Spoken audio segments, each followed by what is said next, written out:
நேற்று அணில்கள் கூடாரத்தில் ஒரே கீச் கீச் சத்தம்.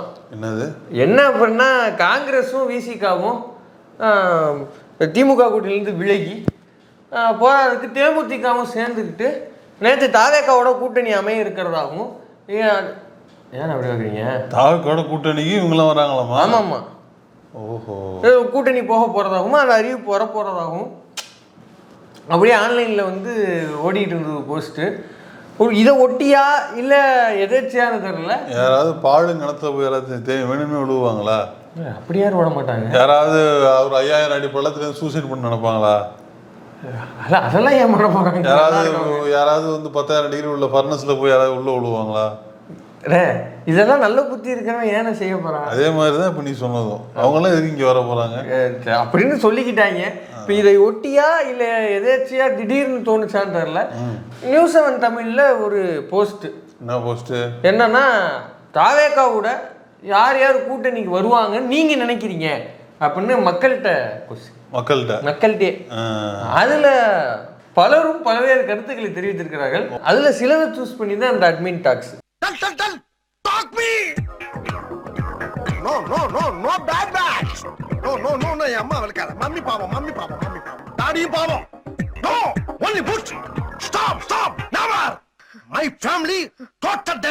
ஃபர்ஸ்ட் கமெண்ட்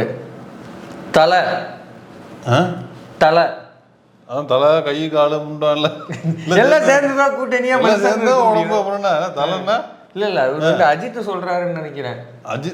அவர் ஏற்கனவே சொல்லி இருக்கிறாரு, என்ன வந்து அஜித்னு கூப்பிடுங்க, அஜித் குமார்னு கூப்பிடுங்க, இல்ல ஏகேன்னு கூப்பிடுங்க, தலைன்னு கூப்பிடாதீங்கன்னு. இதுல சரி ஓகே, இது ஒரு பஞ்சாயத்து. ஆல்ரெடி இந்த அணில் குஞ்சுகள் மத்தியில ஒரு பரவலான நம்பிக்கை ஒன்று நிலவுது. என்னன்னா தேர்தல் நெருக்கமா வரும்பொழுது இந்த பிரச்சாரம்லாம் தீவிரமா போகும்ல, அந்த டைம்ல திடீர்னு அஜித் வீட்டுல வந்து நம்ம ரசிகர்கள் எல்லாம் அவருக்கு விஜய் கோட்டு போட்டுருங்க அப்படின்னு சொல்லுவாரு. அப்படி ஒன்று நடக்கும் நம்பிக்கிட்டு இருக்காங்க. அப்படியா? ஆமா.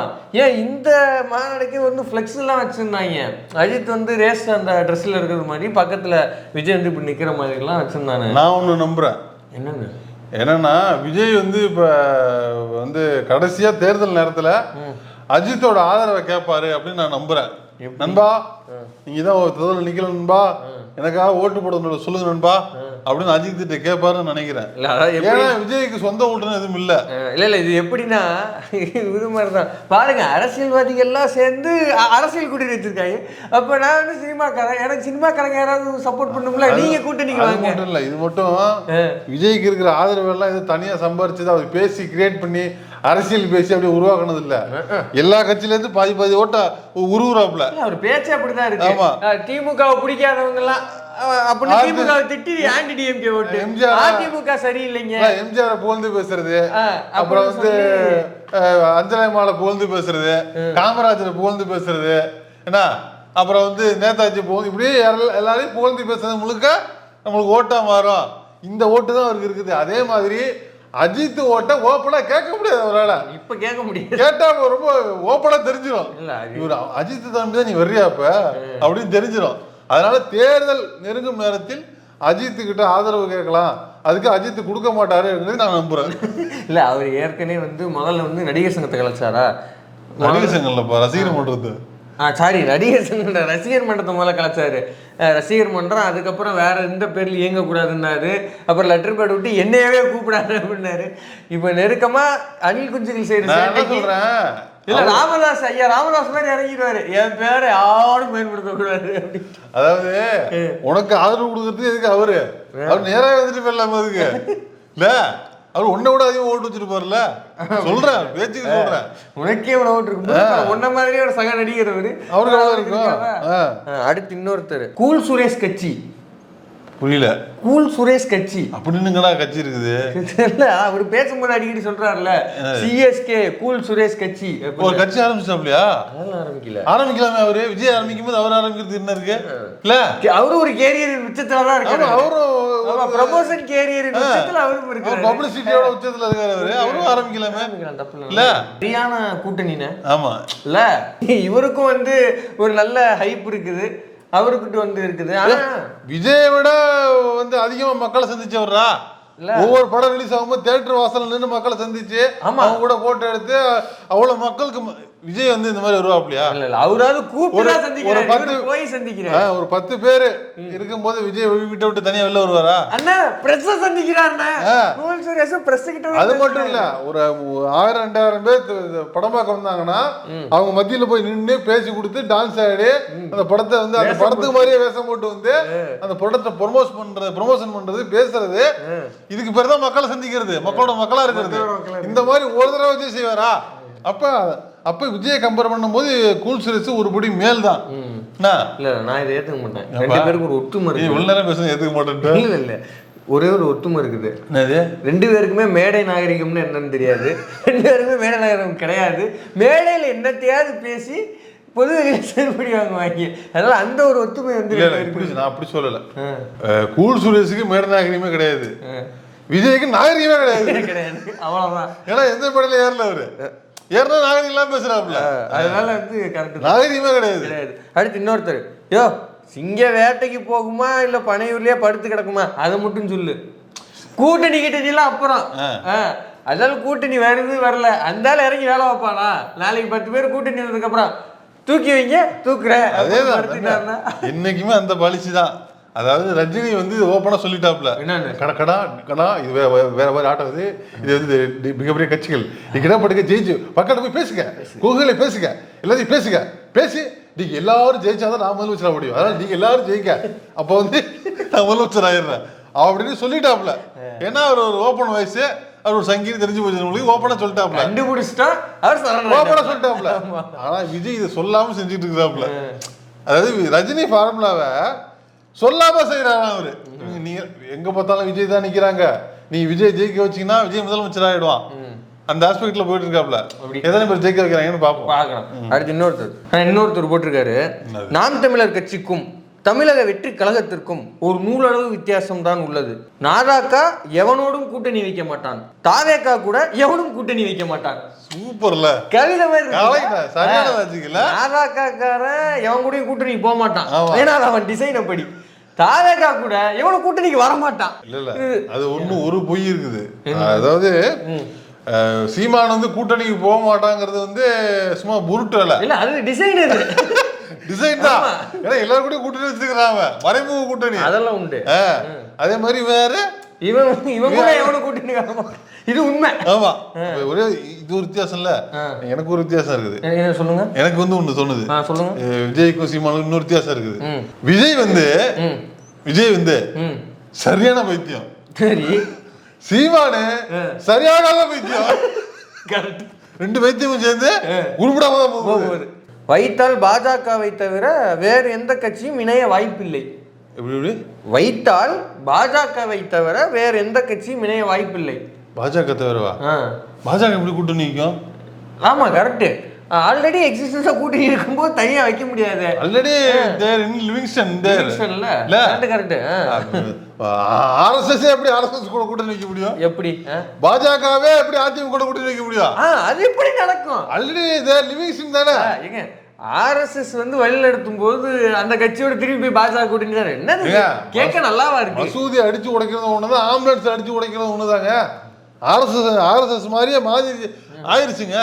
ஆர்எஸ்எஸ் சித்தாந்தத்தை ஏற்க வேண்டும் அப்படின்னு எல்முருகன் சொல்றாப்ல. ஆர்எஸ்எஸ் என்ன தவறு என்று கேட்கிறாரு எல்முருகன். அதுக்கு வந்து விஜய் ஒன்னும் பதில் சொல்லல. அப்ப ஆர்எஸ்எஸ் சித்தாந்தத்தை விஜய் ஏற்கிறாருன்னு அர்த்தம். அவர் மறுக்கிறேன்னு சொன்னாரா? ஒரு கையில கான்ஸ்டிடியூஷனையும் வாங்குறாரு, ஒரு கையில பகவத்கீதையும் வாங்கிட்டாரு. சொல்றேன், டிவிக்கு ஆர்எஸ்எஸ் ஒத்துக்கிறாப்ல. ஆமா, அவ்வளவுதான். அடுத்து கட்சிகள் எதுவும் வைக்க வாய்ப்பில்லை, தொலைக்காட்சிகள் வேண்டுமானால் வைத்துக் கொள்ளலாம். எப்படி தொலைக்காட்சி வைக்க? தொலைக்காட்சி கூட எப்படா கூட்டணி வைக்க முடியுதா? இல்ல இதுவும் தவறு, இதுவும் ஆல்ரெடி லிவிங்ஸ்டன் தவறு. தொலைக்காட்சி கூட கூட்டணி வைக்க முடியாது, ஆல்ரெடி லிவிங்ஸ்டன் இருக்கிற கூட்டணியை திரும்பி வைக்க முடியாது. நீங்க யோசிச்சு பாருங்க ஐயா, பழைய பரம்பரை சமஸ்கிருதம் வந்து கண்ணு மூடி தூங்கினா கூட இந்நேரம் விஜய் என்ன சிந்திச்சுக்கிட்டு இருப்பாரு. இப்படி அவர் சிந்தித்ததால் இப்படி அவர் கனவு கண்டதாக தகவல் அப்படின்னு ஒரு என்ன சாப்பிட்டு இருப்பாரு, அவரோட மெனுல என்ன இருக்கும் அப்படின்னு யோசிச்சு பாப்பல. இல்ல அதாவது தொலைக்காட்சி கூட ஆல்ரெடி தானே கூட்டணி வச்சிருக்காங்க, அதனால ஒண்ணுமே இல்ல. இப்போ பிஜேபியாவது தமிழ்நாட்டை தவிர மிச்ச இடங்கள்ல ஜெயிச்சிருக்குது.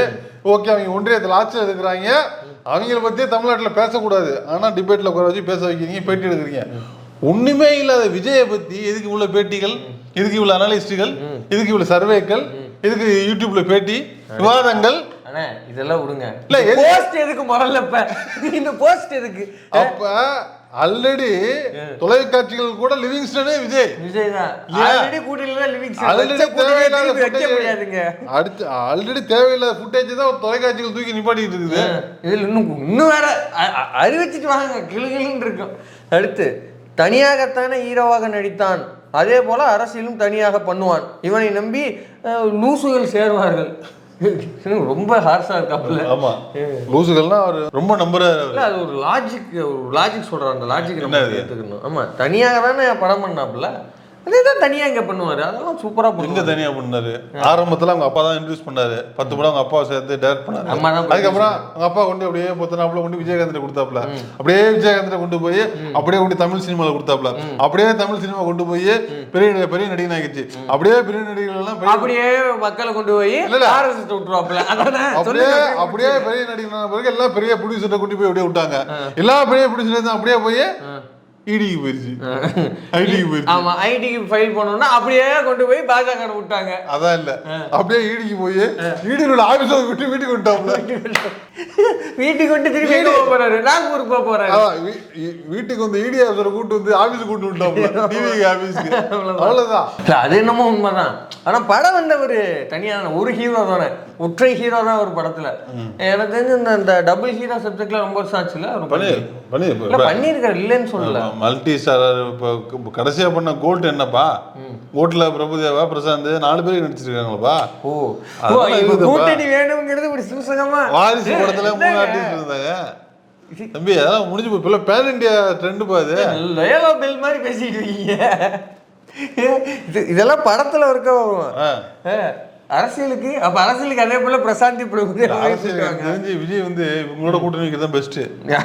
கூல் சுரேஷ் தான் பெஸ்ட் தெரிஞ்சு. ஆமா, நல்ல ஆப்ஷன் தலைவா, மிஸ் பண்ணிடாதீங்க. எனக்கு தெரிஞ்சு அவர் கூல் சுரேஷ் எல்லாம் வர மாட்டாரு. அவர் எடப்பாடியோட கூட்டணி பேச்சுவார்த்தையில இருக்காரு. எடப்பாடியோட அவர் சொல்றது கேட்டது இல்லையா நீங்க? எடப்பாடி சொன்ன அந்த பெரிய கட்சி கூல் சுரேஷ் தானே? சுரேஷ் கட்சி தான். அது அவரே சொல்லியிருக்காரு.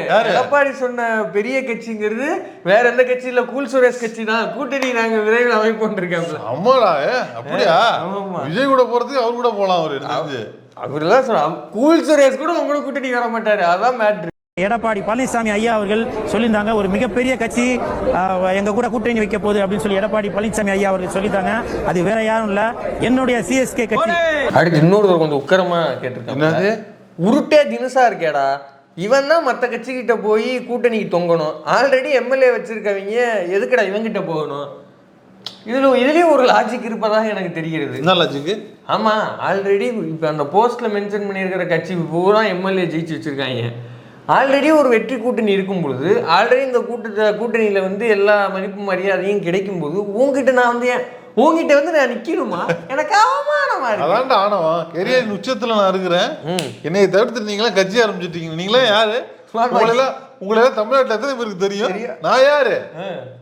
விஜய் யாரு? 1000 கோடி பிசினஸ் என்ன அப்படின்னு அந்த ஒற்றை முகத்தை நோக்கிட்டு வராப்ல. இந்த ஒற்றை முகத்துக்கு தமிழ்நாட்டு மக்கள் எதை தூக்கி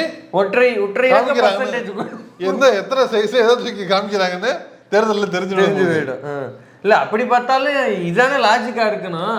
இதுதான் வந்து ஊடகங்களுடன் அவர் எப்படி கூட்டணிங்கிறதுக்கு இந்த போஸ்ட், இந்த கமெண்ட் ஒரு எக்ஸாம்பிள். நான் என்ன சொல்றேன், ஊடகங்கள் வந்து இதுக்கு கூட்டணி போட்டு நான் கேக்குறேன், நம்ம எல்லாம் ஊடகங்களுக்கு ஒரு இது போடுவோம், வேண்டுகோள் ஒரு போஸ்ட். நீங்கள் எந்த கட்சி ஆதரிக்க போறீங்கன்னு ஒவ்வொரு ஊடகமும் சொல்லணும். ஊடகங்களுக்கு என்ன கட்சி ஆதரவு இல்லையா? கொன்றுவேன். சும்மா நீங்க மக்கள் எல்லாம் கேட்கும் போது ஒவ்வொரு மீடியாவும் ஒவ்வொரு சேனலும் வந்து நீங்க எந்த கட்சி ஆதரிக்கிறீங்க அப்படின்னு சொல்லுங்க, எங்களை மட்டும் கேட்டுக்கிட்டே இருக்கீங்க நீங்க அப்படின்னு ஒரு புது போஸ்ட் போட போறேன். பதில் போஸ்ட் போடுங்க. அடுத்து, கனவு காணும் உரிமை எல்லோருக்கும் உண்டு, நனவானாலும் அது விஜய்க்கானதா இருக்காது. அப்படின்னா புரியல எனக்கு. அவர் என்ன சொல்றாருன்னா, எல்லாரும் கனவு காணலாம், ஒருவேளை அந்த கனவே பலிக்குதுன்னா கூட உனக்கு விளங்காது அப்படிங்கிறாரு. மறுபடியும் புரியல. அவர் என்ன சொல்றாருன்னா, இவன் உட்காந்துட்டு கூட்டணி கனவு காண்டுகிட்டே இருக்க வேண்டியதான், கூட்டணியெல்லாம் அமையானா அது உன் கூட அமையாதுங்கிறாரு. எனக்கு ஒண்ணு புரியுது, விஜய் தான் கனவே காண மாட்டாப்லையா? விஜய்க்கு பிறகு ஆர்எஸ்எஸ் காரன் கனவு காணடா. புரியுதா உனக்கு? ஒருத்தன் தான் கனவு கண்டுட்டு இருக்கான். ஆர்எஸ்எஸ் தான் அவனும் ஒரு நூற்றாண்டா கண்டுகிட்டு இருக்கான். தமிழ்நாட்டுக்குள்ள அவனால வர முடியல. அதனால வந்து விஜய் சிங்கப்பா, சிங்கம் ரெஸ்ட்ல தான் இருக்கும். எப்பயாவது வெளில வரும். இப்ப நம்ம கமலஹாசன் சொல்லுவாப்ல ஒரு படத்துல, சிங்கம் வந்து ஆண் சிங்கம் வந்து சோம்பேறிடா, பெண் சிங்கம் வந்து ஃபுட் அடிச்சுட்டு வரும், ஆண் சிங்கம் டிஸ்ட்ரிபியூட் பண்றது மட்டும் தான் அவனுக்கு வேலை. அதனால வடிவேல் ஒரு படத்துல இருப்பாப்லையே, நீ வேலை வாங்குறீ, நீ என்னை வேலை வாங்குறீ, என்ன கனவு காண சொல்லி நீ வேலை வாங்குறீ அப்படின்னு இடத்துல இருக்கிறாப்ல விஜய். Vadivelu got real. அதனால வந்து கனவு காணுறதுல ஒரு வேலை இருக்கு. அதனால அதான் காண மாட்டாப்ல. நீங்க வீணா கனவு காணாதீங்க அப்படின்னு. அடுத்து இன்னொருத்தர், ஓஎஸ்ஆர் தெலுங்கு தேசம் கட்சிகளுடன், இதை நான் வந்து வன்மையா கண்டிக்கிறேன். ஏன் நீ இவ்வளவு டஃப் சிலபஸ்லாம் சொன்னா அதெல்லாம் என்னன்னு அவருக்கு தெரியுமா விஜய்க்கு? விஜய் கலாய்க்கும் போது கூட இன்டெலெக்சுவலா கலாய்க்காதீங்கிறதானே, அதனால அதெல்லாம் புரியாது. அணில் குஞ்சுகளுக்கு அது புரியாது. விஜய் வந்து ஒரு குட்டி பவன் கல்யாணம் நினைச்சிட்டாப்ல. அப்ப இல்லைங்கிறீங்களா? அதேதான்.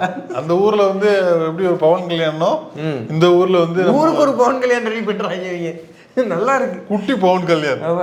ஆனா பாஜகவுடைய திட்டங்கள் இது ஒண்ணு. ஆமா, ஊருக்கு ஒரு பவன் கல்யாணம் திட்டம். ஆமா, நல்லா இருக்கு. அடுத்து இன்னொருத்தவங்க போட்டுருக்காங்க, தாவேகா தேதிமுக மட்டுமே போதும் வெற்றி பெற.